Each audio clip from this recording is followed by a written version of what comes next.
Hello, my name is Kraiza. I'm a sophomore business major at Bloomsburg University. This is my Global Poverty Crisis podcast presentation for my Global Issues class. First, let's start off with what is global poverty. So when talking about global poverty, there are three different levels of poverty that you can talk about. One is extreme poverty, middle, and upper poverty levels. Today I'm going to be focusing on the extreme level of poverty. So the extreme level of poverty is $3 per day. So over 800 million people globally fall under this extreme poverty line, which is roughly 1 in 10 people globally.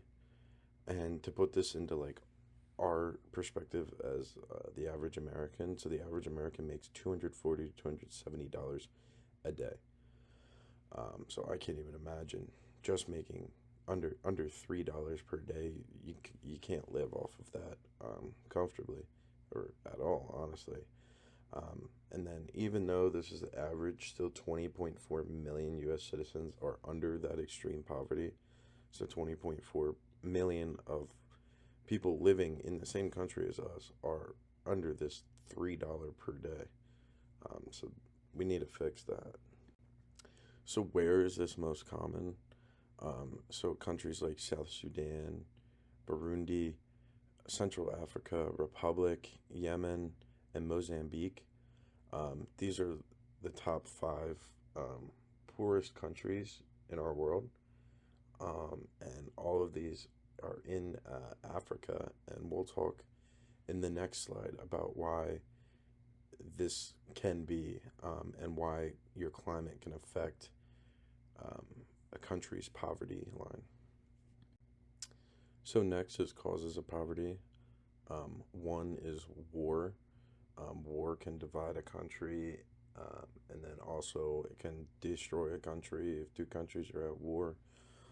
Or in the next slide, I'll talk about a civil war that affected a country.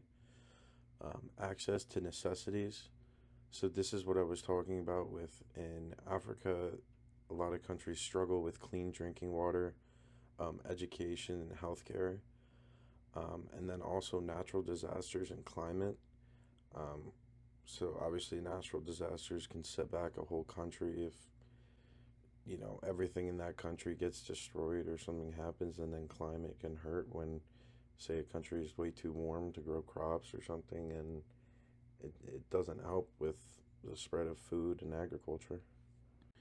So one country, an example, South Sudan, they gained independence in 2011, so they're a newer country.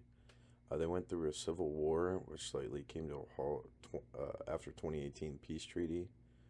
And I say slightly came to a halt because they're still, even though they signed this declaration, it's still kind of like an ongoing thing that they got between each other. And then this war drained all of their resources pretty much. And then they still have very violent crimes with lack of governance. And then the effects of poverty. Obviously malnutrition, not getting the right food and vitamins that you need to help survive. And then also health issues, so lack of medical assistance. There's not a lot of doctors and education for doctors even in these very poor areas. And then also environmental issues.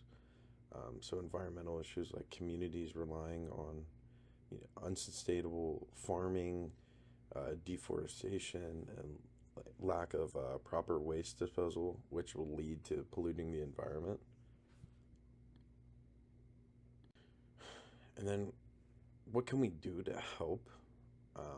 So other than just donating and giving money to these countries, which is great, or even our own country to help poverty is a great thing, but it can only go so far.